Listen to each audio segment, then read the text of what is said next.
it's Reagan and welcome back to another video. Today I'm going to be chatting through my November wrap-up.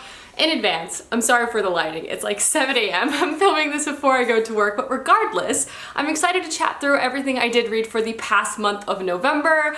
Not gonna lie, it was probably my worst reading month of the past like 2 years. I technically only finished 3 books for the entire month of November, but I am like halfway through 3 other ones, and the 3 books I did complete I honestly loved so much. So without further ado, let's go ahead and dive right in. First book I'm going to chat about is The Merciful Crow. This is a really interesting YA debut that honestly kind of caught me by surprise. I would say this book has middling reviews, but I personally thought it was very intriguing and had some really cool world building. It's definitely a little confusing and disorienting in the beginning, but I think that's to its benefit because it's really kind of like dropping you headfirst in this fantastical world. A YA fantasy world that is organized by different castes. Each caste is kind of described as a different bird. The ruling class, for example, is the phoenix class, and like the scholar class is the owl class. The soldiers are falcons, so on and so forth. Every caste kind of has its different role within the society. However, like the worst caste, the caste that everyone despises, is the crows.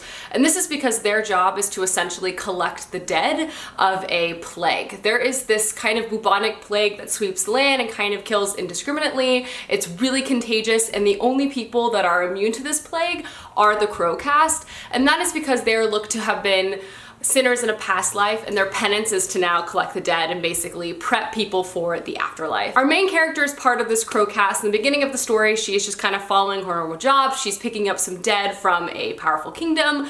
However, these dead turn out to not be so dead after all, and she finds herself in the middle of a political plot, and she's now helping a prince run away from his evil stepmother and kind of supporting a secondary claim to the throne, essentially. She is really focused on kind of getting the crows a better place in life because they are treated so unbelievably poorly. This is definitely a journey story. You're kind of following a mishmash of people trying to get to point A to point B at all costs. It's really dark. The magic is incredibly intriguing. Each different type of bird caste has a different type of magic, and the crows can actually tap into all of them through like their teeth. So when they collect the dead, they also collect their teeth, and that is kind of the root of their magic. While this book definitely had a super interesting and unique fantasy world, which it does, it also has very strong characters. I immediately fell into the heads of everyone involved. Additionally, one of my favorite plot points is kind of watching the prince gain perspective to other people and their other ways of lives and how they might be impacted negatively by his rule. Basically, he can be a good person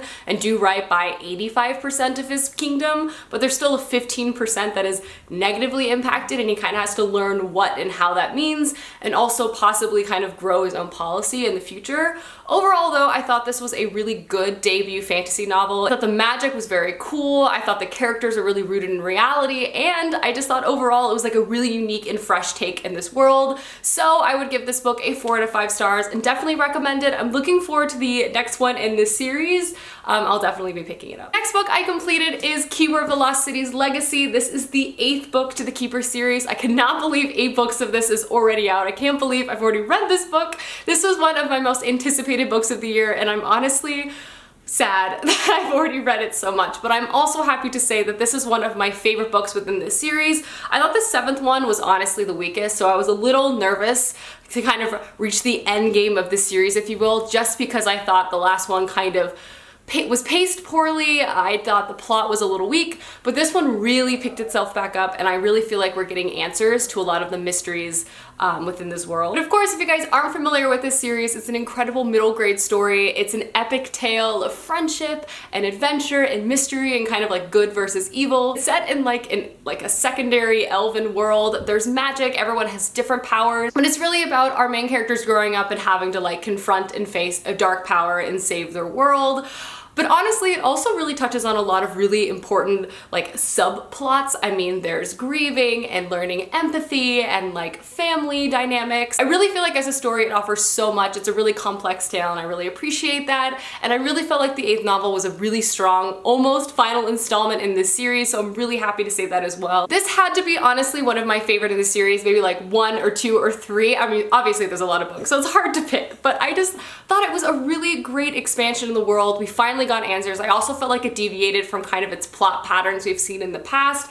I also just feel like it kind of also gave a spotlight to some characters that perhaps were not necessarily like shunned in previous books, but really honestly did not get enough like page time as they probably should. So I felt like this kind of really gave us a full gamut of characters while also exploring some important emotional relationships that, you know, we're all kind of hanging on to from past books. So I just thought it was a really strong installment and really close to the end book in this series. So I would give this actually a 4.5 out of 5 stars. Definitely one of my favorites in the series. I love Keith so much. I keep saying his name wrong, but now it's a force of habit. But anyway, if you have not checked out this series, I would highly recommend it. The very last book I completed for the month of November is The Toll by Neil Shusterman. This book honestly killed me. Like, I read it and I finished it and then I could barely function as a human being for like a good 8 days. But this is the third and final book of the Toll series by Neil Shusterman, one of my favorites of all time. It's one of the most interestingly crafted dystopian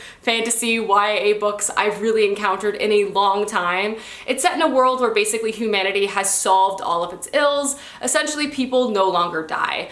So to basically deal with overpopulation, certain individuals have been ordained with the power to kill people.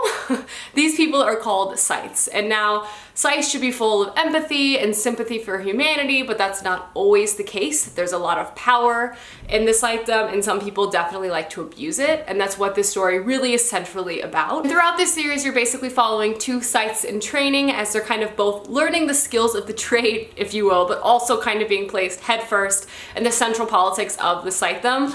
This series, this trilogy, honestly is so close to a masterpiece. I loved every book so much. It is so plot focused. I mean, you will be just flipping the pages of this series. You will not be able to put it down. I promise you that. Neil Shusterman is able to kind of put a microscope up to society and make you scared and fearful and hopeful at the same time. And this third book definitely did not disappoint. Third books in a trilogy can be tricky. You're scared that they're not gonna be able to wrap up all the bows in an interesting way, and I really feel like Neil Shusterman did not do anything convenient. I feel like it was very fulfilling. I felt like it was really satisfying of an ending, and we definitely got a lot of time with all of our favorite characters. This book in ways were heartbreaking. It was also heart-wrenching, and I loved it so much. But seriously, big shout out to Neil Shusterman for making one of my favorite YA trilogies of all time. I'm so sad it's over, but I loved every single one, and I honestly cannot wait to read whatever he comes out with next, because I'm sure I'll love that too. But yeah, if I didn't mention, 5 out of 5 stars to The Toll and the entire Scythe series. Now I'm gonna quickly run through the 3 books I've started and not finished, and will hopefully finish in the month of December. I'm not gonna give any like thoughts or star ratings because I haven't finished them, but I wanted to show them off regardless. So the first one is The Beautiful by Renee Ahdieh. This is a historical fiction vampire novel set in New Orleans in like the 1800s. I read about 100 pages and some change. So far, it's really entertaining. Again, I've not read enough to kind of give definitive thoughts and feelings, but it's angsty. I like the atmosphere. I'm craving a good vampire romance novel, so hoping to finish this before the end of the year. I think I'm gonna really be entertained by it. Of course, I also have Jonathan Strange and Mr. Norrell, the book I have been reading for my whole life. I'm still about 300 pages of the way through this book. Did not read as much as I hoped to in the month of November, but I'm gonna continue trucking along in the month of December and hopefully finish it before the end of the year. But yeah, I've been really liking this. It's very dry, very witty. 18th century magic story. Lastly, I'm gonna quickly mention The Queen of Nothing by Holly Black. I am 80 pages of the way through this book.